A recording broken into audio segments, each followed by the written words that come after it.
Carlos era un hombre común, dedicado a su familia y profundamente enamorado de Luisa, su esposa.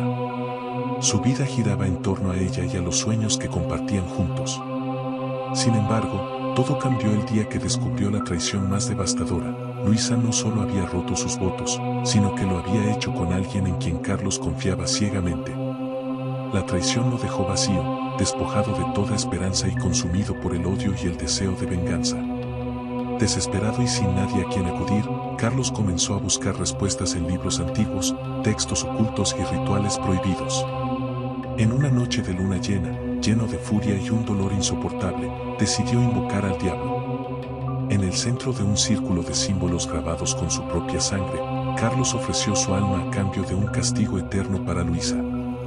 Pero el demonio que respondió a su llamada no era cualquier entidad, era un ser antiguo, astuto y hambriento, que vio en Carlos una oportunidad perfecta para desatar el caos. El demonio, conocido como Azarel, aceptó el trato, pero estableció sus propias condiciones. No solo quería el alma de Carlos, sino también su humanidad. En su lugar, Carlos se convertiría en una herramienta del infierno, un peón en un juego más grande y oscuro. Sin dudarlo, cegado por su rencor, Carlos aceptó. A partir de ese momento, cosas extrañas comenzaron a suceder. Luisa empezó a tener visiones perturbadoras, escuchaba susurros en la oscuridad y veía sombras que parecían cobrar vida. La casa que una vez fue un hogar lleno de amor se convirtió en un lugar opresivo, donde las paredes parecían respirar y los objetos se movían por voluntad propia. Cada noche, Laura revivía sus peores miedos, y su cordura comenzó a desmoronarse. Pero Carlos tampoco escapó de las consecuencias.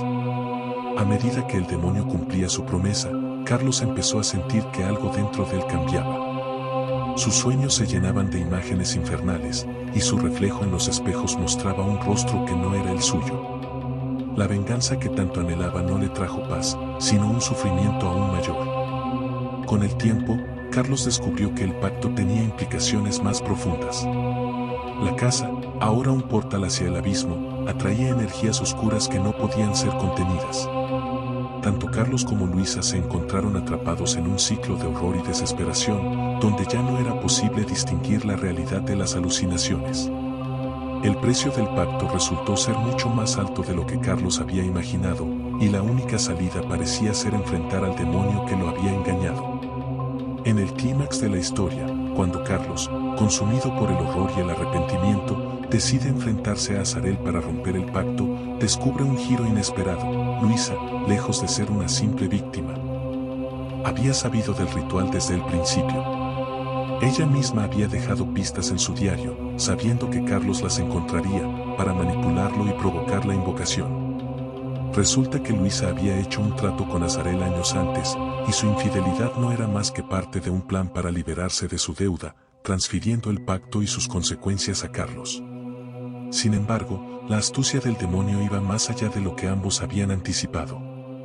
En lugar de liberar a Luisa, Azarel decide que ambos cumplirán el contrato juntos, como peones eternos en su reino. Carlos y Luisa atrapados en un bucle temporal dentro de la casa, reviviendo una y otra vez el momento del ritual. Cada vez que intentan huir o romper el ciclo, descubren que sus acciones solo fortalecen el poder del demonio. Al final, el verdadero propósito de Azarel queda claro: la casa no era solo un portal al abismo, sino una trampa diseñada para capturar almas atormentadas por su propia oscuridad.